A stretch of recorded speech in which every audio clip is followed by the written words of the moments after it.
I still remember the sound of the rooster every day at 5 or 6 in the morning telling everyone to wake up.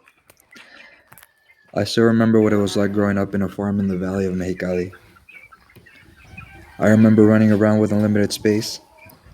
I remember the smell of sheep, chicken, cows, horses. I remember how clear the stars looked out there away from the city.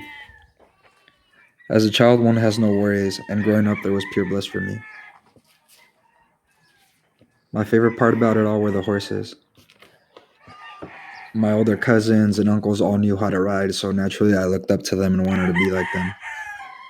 I became obsessed with the idea of a horse having connection with men and being able to communicate to them with signs. At the age of 11 or 12, riding had become my favorite hobby. I was getting ready for a cabalgata, which is a big group horse ride. I was going with dad, some uncles, family friends, and people that live around the area with horses. I was pretty excited for this, but things took a turn for the worse.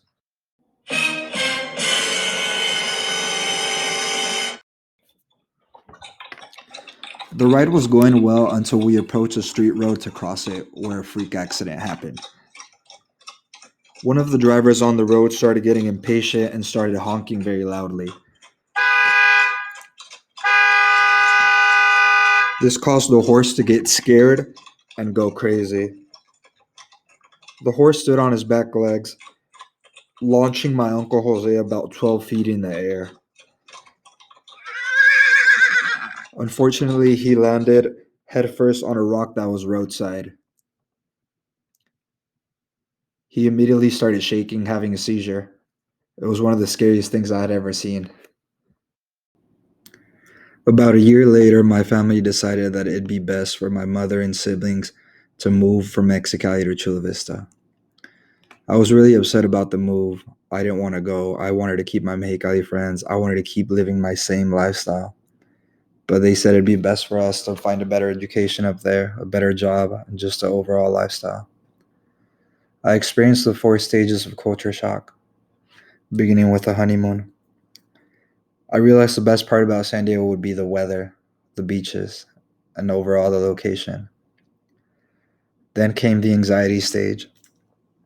I wasn't very good at speaking English, and this made me really sad. I had trouble making friends.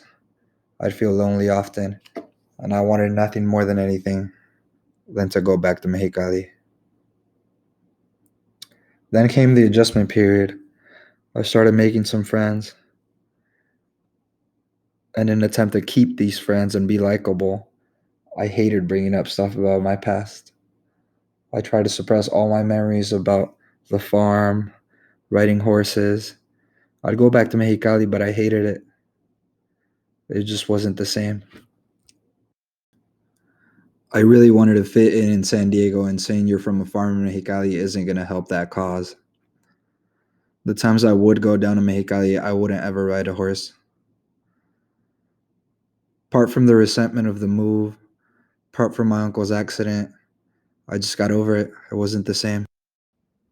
It took me about 5 or 6 years to become fully assimilated and accepted into this new culture. And when I did, it didn't feel as good as I thought it'd be. I was mad at myself for hiding my Mexican culture so much. I was mad at myself for being embarrassed about growing up in a farm. I was mad at myself that for those 5, 6 years I never wanted to go to Mexico. And I was missing out on its sights, its smells, its places, on Mexican ingenuity, and most importantly, I was missing out on the tacos. Tacos de pescado, tacos de camarón, and my favorite, tacos de carne asada, especially when they're grilled at your farm. The following weekend after this realization, I made it a priority to go visit the ranch in Mexico. That was my first time riding a horse since my uncle's fall, since the move, so in about 7 years, and it felt better than ever.